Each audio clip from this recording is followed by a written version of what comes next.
Well, it's been quite a while since I have uploaded a video to YouTube, and today I just had to put this together to celebrate with Mel, her reaching 500 subscribers on YouTube. I just want to say that Mel has been a strong encourager. She's always commenting on people's videos, and she's a really positive person, and just listening to her videos and things, there's just a real enthusiasm and enjoyment of scrapbooking that sort of oozes from what she's saying and what she's sharing and the process. And I really love hearing how her partner and family encourage her to be sort of following a YouTube sort of creative style and getting into her scrapbooking and things like that, which is really nice to hear. I have decided to scrap lift one of her layouts, and it was the one that was back at the start there. So if you're not sure which layout I am scrap lifting, just head back to the start of the video and you'll see a still image of that, of the layout that I am scrap lifting. So she invited us to either scrap lift one of her layouts, or to create a layout, I think, about someone who has inspired us, and I went for the initial one. A scrap lift's always a good way to get back into scrapbooking and get back into making stuff. I have been creating layouts, I have been creating kits, I have been busy doing school pretty much, it seems, this year. It's been a pretty full-on start of the year, and now it's May, and we've had my husband's 50th birthday and all sorts of things already this year, and I hope to do quite a few more pages, and I actually have quite a few May I Scrap Lift You pages to either put onto YouTube, or they'll just head to the Instagram channel, just depending how much I get done. I just love this layout that Mel had done. I just liked the simplicity of it, but the layers and the squares, and how her photo was just sort of standing out from the layout. And so I decided to take this photo from my wet bus duty on Monday afternoon. So Monday afternoon we sort of had a bit of rain over lunchtime and stuff, and then it poured down. It basically just dumped down here in Queenstown, and I was on bus duty, so I put on my school jacket and my yellow vest. I was offered an umbrella, but I sort of opted not to have it, just with the whole wet. Holding an umbrella, holding a clipboard, as well as holding a walkie-talkie just didn't excite me that much, so I opted just to go for the jacket with my hood up. And my husband sent me a message just while I was waiting, after I'd done the bus lists and I was waiting for the bus to arrive, and he's sort of saying, like, what are you doing? And so I sent a photo of me standing there in the rain on bus duty. So that's all part of what that is. Now, I noticed that Mel had a really good lift on her page that she'd done, and by that I mean the pieces of paper stood out from the background, and I decided that she must have inked them. So I decided to use her style and to use the what she'd sort of done there. I had a go at doing that too. I tried to use colours similar to the papers I was using, rather than, I think Mel had either used a black or a dark colour for her layering. I also shrunk the layout as such, so I reduced it down to sort of 9.5 by 9.5 inches, the pieces of paper and the colours. I just wanted a bit more of a white border around the outside, just a little bit more of my style coming in there, and that was just part of that decision making process. So I am still just inking up these edges with a bit of sponge. This colour on this piece of paper, that pinky reddy colour, I think is called Rosy, and it seems to be a new close to my heart colour that isn't available in inks or any other papers and things yet. So I just used a little bit of sugar plum around that one just to tide it over in the meantime. So it seems like there's a few new colours coming up. We have got our convention coming up in a wee while, a couple of months, and we'll get a big reveal of what will be in the new idea book, what colours will be out, what colours will be changing, and things like that. It's always quite an exciting time as a close to my heart maker to be able to sort of get that preview and sort of get those creative juices going. Now, even though I haven't been sharing lots of layouts on YouTube, I've had some gorgeous papers to play with, and this collection here that I'm using is one of them. It's called Dream Maker, and I have just created a kit for some of our local scrapbookers. Well, not quite local, it's about a 2.5 hour drive, but that's where I'm heading tomorrow. Local scrapbookers using these gorgeous papers and this gorgeous collection. It's a May only collection for National Scrapbooking Month. It's just beautiful. It's got all these pastels and watercolor effects, and the stamps that I'm going to pull out a little bit later to use are beautiful as well. So I totally recommend, if you've got a maker somewhere nearby, or you can access some of the Close to My Heart website, get a hold of this collection because it is beautiful, and there's a huge bundle that you can get with the stamps, and there's some stencils that I didn't use here that are really gorgeous as well. So despite the fact that in the photo I'm not smiling, I wasn't that miserable.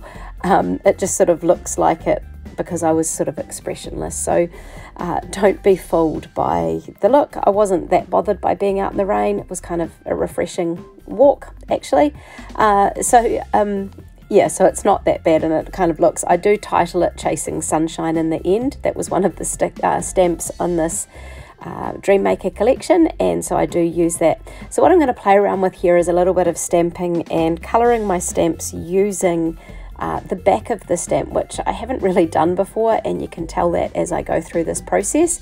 So I have got the stamp. I'm using intense black ink because I'm going to be stamping inside the shapes with some of the other ink colours. I didn't want the black to run, so intense black seems to stick it out a little bit more. So I've got that there, and now I've got to clean the stamp down, and I've turned it around and I've used the back of it. So you can see there how I'm not worried about totally getting it inside that space or anything like that, but it's just there. And I realised after I'd done this that I should have done second generation stamping, because that yellow is quite bright. I do end up using it because it sort of ties in with the yellow vest that I'm wearing in my photo. So when we do bus duty, we have to wear a fluoro vest, and that just means that the kids know who to go to if they're a bit stuck with something. It means we're easy to spot, easy to see. We carry a walkie-talkie so we can communicate back with the office about any missing children, and they can communicate with us asking if there are children that are meant to be on the bus list, because sometimes students don't remember what they were told in the morning and things like that. So there the stamp came off, and I just used the block to pick it back up again, and it came off again, but we'll just press it down there a little bit. So you can see how the second generation, that means I've stamped it once and then I stamp it again. It's a lot lighter, but it just adds a really nice touch and tone without feeling like it's dominating the stamp. So just cleaning that a little bit off a little bit there, and I'm going to be brave and have another go with the yellow and just use that as a second generation colour, and this works really well. So I've got all of these sort of shapes that I'm adding the colours into. Just one more colour there, so a bit of periwinkle thrown in, and I'm going to do second generation that one, and then I'm going to fussy cut around each of these. It's a shame that they didn't come with a thin cut set. It would have been quite handy. I think in one of the main scrapbook layout kits there's a whole lot of flowers that get stamped and cut out. I haven't been brave enough to do that one yet, so watch this space. I may or may not get there. So thanks, Mel, for getting me back into creating some videos. Hopefully there'll be a few more coming up soon. How could I not celebrate with someone who has been such an encourager and has been really positive and comments on most of my videos and things like that. And just want to say a really big congratulations, Mel, for making your 500 subscribers. It's a huge accomplishment, and also for being brave and asking people to join in and celebrating with you. I know I wasn't when I reached 500, so well done you.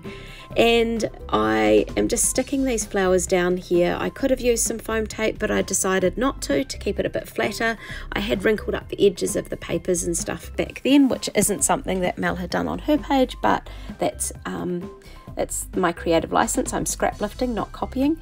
I'm pulling out here some die cut shapes that came out as part of our cardstock carnival, which was last month, and these are sort of a UV coated it's quite a thin-ish cardstock, but it's got that shininess to it, and they came out in a few different colors, and I just got a multi-pack so that I can tuck different things in and play around with these different shapes. So each of them is the same, but they've got some different colors in there, and I'm just using some leaves from it on this page. So Mel's original page had a few different embellishments and things on it, and I just decided to continue sort of with where she had her clusters sort of in those 3 different points, and I did the same thing. So now I'm going to pull out the title, The Chasing Sunshine, which I kind of would have quite liked a sunny afternoon to go up and do bus duty, but that wasn't the case. And so yes, hopefully next Monday when I'm on bus duty it will be a sunny afternoon. So just do a practice run here. That was another layout of Mel's that I had wondered about scrap lifting, but chose to do the one that I have. So turning my mat back over now, so you'll notice that I had that mat turned over when I was stamping. It's got a foam back, so it helps to get a really even impression on the stamp, but it's not so easy when you're doing your journaling and writing on it like I am here. So basically I'm writing wet bus duties are never the most fun. I was definitely chasing sunshine this very wet Monday afternoon, May 2023. I must say that bus duty, often it's more fun with the company. I have quite a good bus duty partner on a Monday, and one of the things that he does is chooses a song to play the office, the team in the office on his way back down, and so I think the song he picked for this week was It's Raining Men. Yep, just a bit of a laugh, a bit of fun, and it's just something he does all week to lighten the I guess the mood or the busyness or any frustrations that people might have had following bus duties. So now I'm just pulling out some acrylic dots and acrylic shapes that I grabbed from my sort of little container of little treasures and popping them around at various points, sort of again trying to stick with the clusters that were on the page that I am scrap lifting. So yep, just tucking all these in here. Just want to say thanks for watching if you've managed to last all the way through, and I hope that you'll check the links below for other people who are joining in on this hop to celebrate Mel reaching 500 subscribers on YouTube. And here's a close-up of my layout. Thanks for watching. You can find me Scrappykea here on YouTube or on Instagram and on Facebook. Thanks for watching.